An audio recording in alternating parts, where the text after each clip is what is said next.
तर दिल्लीतल्या रामलीला मैदानावरती इंडिया आघाडीची महारॅली आणि सभा होते।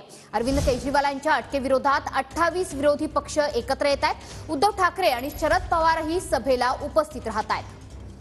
आज एक महत्त्वपूर्ण सभा दिल्लीतल्या रामलीला मैदानावर पार पडते। इंडिया आघाडीची ही महासभा म्हटली पाहिजे। उद्धव ठाकरे आणि शरद पवार हे नेते देखील महाराष्ट्रातून दिल्लीमध्ये उपस्थित आहेत। आपल्या सोबत प्रतिनिधी संदीप राजघोळकर आहेत। संदीप, कशी तयारी सुरू आहे सभेची?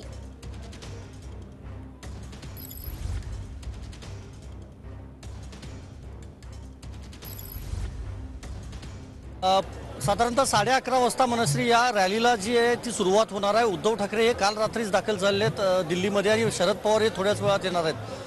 रामलीला मैदान आपल्याला माहिती आहे, ऐतिहासिक रामलीला मैदान म्हणून ओळखलं जातं आणि या मैदानावर असं भव्य हे व्यासपीठ तयार करण्यात आलेलं आहे। लोकतंत्र बचाव हे स्लोगन देखील देण्यात आलेलं आहे आणि इंडिया आघाडीचे सगळे नेते आज इथं एकवटणार आहेत। खरं तर 28 पक्ष या रॅलीमध्ये सहभागी होणार आहेत। अरविंद केजरीवाल याला होणार आहे, तरी मुख्यमंत्री अरविंद केजरीवाल यांनी इंडीच्या कोठडीमधून जो संदेश लिखित स्वरूपातला दिलेला आहे तो संदेश देखील वाचून दाखवला जाणार आहे। आपण व्यासपीठावर जर नजर टाकली तर इतर नेत्यांचे फोटो किंवा पोस्टर्स नाही आहेत त्या ठिकाणी, पण लोकतंत्र बचाव या स्लोगन खाली हे खरं तर नेते जे आहेत ते एकत्र येणार आहेत। दुसरं महत्वाचं, याला प्रत्युत्तर म्हणून भाजपनं एक पोस्टर जारी केलेलं आहे, खजूनचा मेला असं देखील त्याला संबोधलेलं आहे। त्यामुळं त्या पोस्टरवर देखील उद्धव ठाकरे यांचा फोटो आहे, मात्र शरद पवार यांचा फोटो नाही।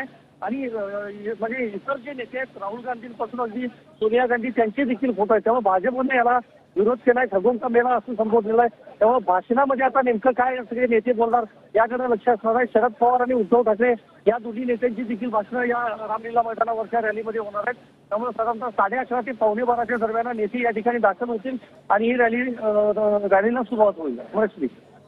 संदीप, नक्कीच ठगो का मेला अशी टिप्पणी केली गेलेली आहे विरोधी पक्षांकडनं, भाजपकडनं, त्यामुळे एकंदरीतच या संपूर्ण सभेकडे आपलं लक्ष असणार आहे।